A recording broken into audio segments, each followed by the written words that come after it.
Assalamualaikum warahmatullahi wabarakatuh. Selamat malam pemirsa, Anda kembali menyaksikan One on One bersama dengan saya Maria Segaf.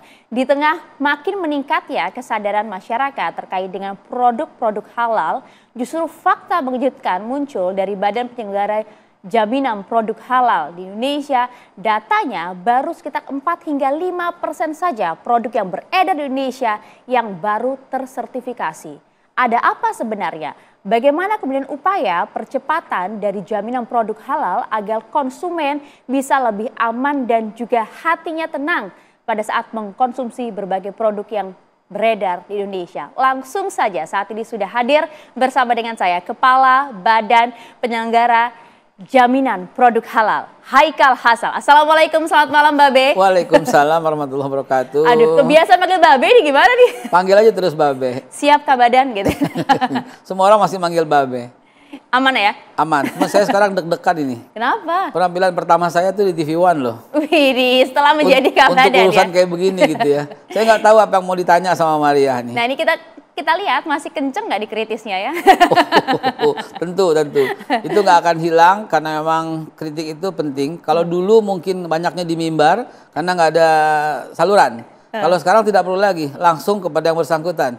Langsung kepada Pak Menteri, Bu Menteri, begitu. Kan langsung sekarang. Jadi malah lebih kritisnya tertuju, tepat sasaran gitu ya? Dan lebih tajam. Kita ingin lihat kalau begitu Babe, dimulai dari data yang saya sebutkan tadi. Wow. Betul tidak? Baru 4% produk yang tersertifikasi di Indonesia yang mayoritas penduduknya adalah umat Islam. Ya, saya katakan begini ya. Jumlah total pengusaha di Indonesia, data yang saya terima dari 3 sumber. Dari Kadin, dari penanaman modal, dan dari perdagangan. Ya, itu kurang lebih 60-an juta. Termasuk dari BPS, kurang lebih sekian ya, 60-an juta. Yang baru terdaftar para pengusaha itu di Badan Halal kami ini baru 2,4 juta saja. Wow. Dari 60 juta. Jauh, tetapi jangan lupa, memang undang-undang mengizinkan seperti itu karena yang halal saat ini mandatori, wajib, harus, kudu kata orang Betawi. Fardu ain. Kudu kata orang Betawi, itu baru makanan dan minuman. Dan 20% dari 60 juta itu makanan dan minuman. Selebihnya itu adalah belum mendapat mandatori wajib halal. Kapan jatuhnya? Nanti tanggal 18 Oktober 2026. Sekaligus peringatan kepada para pengusaha ya, yang pengusaha kosmetik, kesehatan, skincare.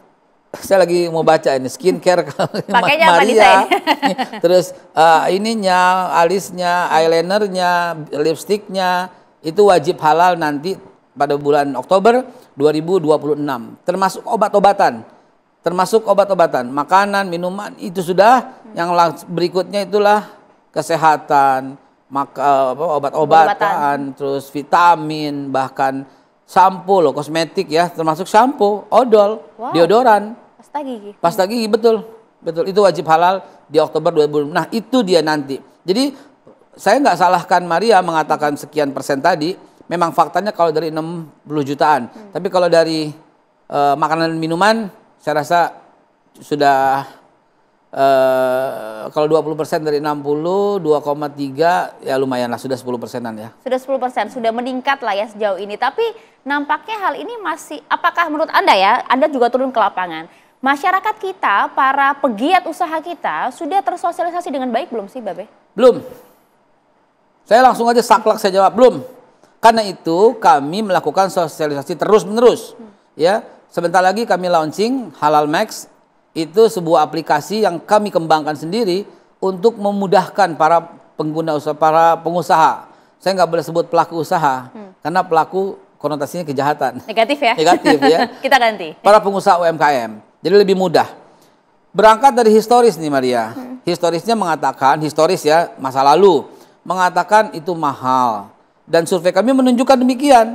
Ya, ada warteg diminta 10 juta. Gitu ya, ada retail diminta 1 miliar gitu loh. Ya, untuk ini Anda juga langsung investigasi, baik itu di internal BPJPH? Of course, harus. Bukan cuma investigasi, kami kumpulkan bukti-buktinya, kami kumpulkan invoice-nya, kami kumpulkan Anda bayar berapa, kepada siapa kami kumpulkan. Wow. Tapi pesan Pak Prabowo kan indah.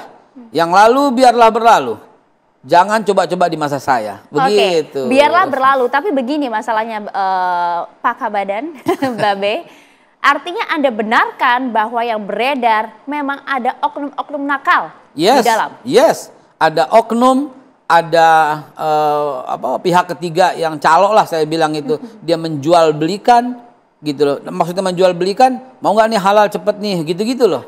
Motifnya seperti apa? Motifnya itu adalah dia... Ini juga untuk pengetahuan ya, untuk para pengusaha juga. Motifnya mengatakan, oh kalau urus di sini lama, kalau urus langsung lama, urus sama saya aja cepet. Padahal nggak ada itu seperti itu.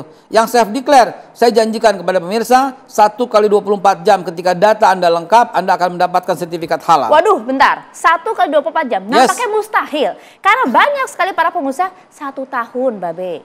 Kan dulu. Lebih dari 6 bulan. Kan dulu. Artinya ini disengaja? Setelah saya katakan, untuk self declare, gini. Maria pernah mesen sebut satu merek, Gojek? Pernah. Maria akan aplikasi ambil, online ya? Ya, aplikasi online yang ya. Sebut merek lah, Babe. Mau ke sini nih gitu ya. Ambillah aplikasi online. Tung gitu kan. Saya mau dari TV One mau ke Pasar Gembrong gitu kan. Oke, udah. Maria tulis namanya, udah Maria klik tujuannya. Ya. Lalu para petugas motor itu kan melihat aplikasi itu. Wah, ada pelanggan nih. Selamat malam Bu, gitu kan. Ini jemputnya di titik tujuan. Ya. Oke. Lalu kemudian dia datang kan. Jemput Maria kan. Tuh. Lalu antar ke tempat. Itu yang kami buat. Akan kami launching. Semua petugas kami namanya P3H. Pendamping proses produk halal. Jumlahnya 120.000 orang.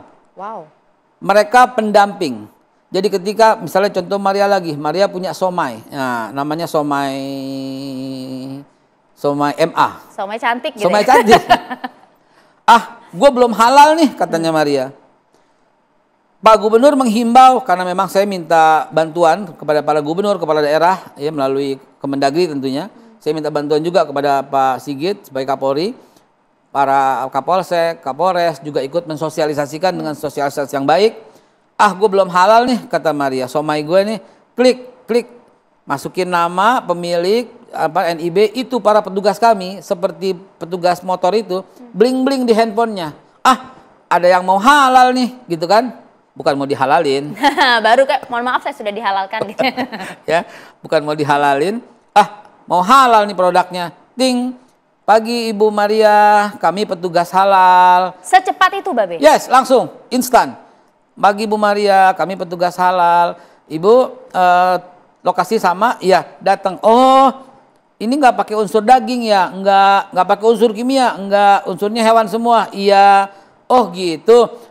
Di-upload videonya ya Bu? Di-upload ke tempat kami. Di foto Bu videonya? Foto tempat kami. Ternyata cocok dengan yang difoto dengan AI kita. Kita masukkan artificial intelligence dalam sistem itu.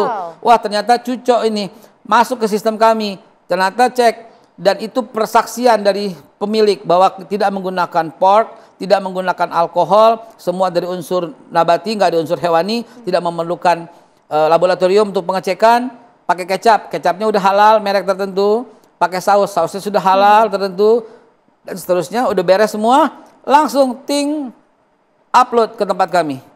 Dan komite fatwa dari tempat kami melihat, oh iya ini ada betul, kemudian keluar sertifikat halal. 1 kali 24 jam mereka bisa mendownload sertifikat itu, mereka cetak, mereka tempel di tempat somai cantik milik Maria Segaf. Kalau kita dengarkan nampaknya indah betul Babe Haikal. Oke, kita bedah satu-satu, tapi sebenarnya seperti apa sih persyaratan ya yang harus kemudian dipenuhi oleh para pengusaha kita untuk kemudian mendapatkan sertifikat halal? Persyaratannya mudah, KTP, NIB, udah beres. Hanya itu berkas yang dibutuhkan? Yes. Oh, oke. Pesan Bapak Presiden, mudahkan, jangan dipersulit. Gitu kan? Karena kalau kita lihat bagaimana kemudian sistem dulu bekerja di BPJPH begitu ya, cukup rumit, ada pihak ketiga, bahkan kemudian waktunya juga berbelit-belit, bahkan juga kemudian ada MUI juga yang harus mengeluarkan fatwa di sana. Ya, sidang fatwa dulu. Oke, ada 2 sistem. Saat ini seperti apa? Ada 2 sistem. Yang pertama sistemnya self declare. yang tadi saya ceritakan. Yang kedua sistemnya reguler. Reguler itu dia banyak menu. Restoran X dia punya 20 menu, 30 menu, 40 menu. Masing-masing menu ini kan ada ingredients-nya. Nah, ini ada unsur dagingnya. Itu memang cukup lama. Di undang-undang tertulis 21 hari. Tapi biasanya historis semenjak saya dipercaya untuk memegang ini, saya pastikan itu hanya maksimum 14 hari. I guarantee you boleh ditelusuri yang lebih dari 14 hari itu pasti akan mendapatkan teguran dari saya. Karena kita mesti lebih cepat daripada undang-undang yang tertulis. Dari 21 saya pastikan itu 14. Apa yang kami lakukan? Segera pengecekannya itu segera. Begitu dapat sampelnya dibawa ke laboratorium. Laboratorium mana yang dipilih? LPH mana yang dipilih? Ada banyak LPH. LPH itu lembaga pemeriksa halal. Di UI ada LPH kita. Di ITB ada, di UGM ada, di IPB ada, di MUI juga ada namanya LPPOM. Di mana-mana LPH kita itu ada dan silahkan mengecek. Di Hidayatullah ada, di NU ada, di Muhammadiyah ada. Tapi Anda bisa memastikan bahwa LPH ini sekarang sudah benar-benar murni bekerja untuk rakyat begitu ya, tidak lagi udah bermain-main seperti dahulu. Hanya dalam waktu 2 hari, kalau tidak keluar kami ambil alih. Kami udah siapkan, no worry. Jangan worry, don't khawatir. Don't khawatir ya, tapi begini, apa sih sebenarnya suatu produk bisa dikatakan halal? Apa kemudian indikatornya, Babe, agar produk tersebut bisa dikatakan sebagai produk halal dan juga dijamin oleh BPJPH? Dijamin saat lagi boleh? Kami akan kembali untuk Anda, tetap bersama kami di One on One.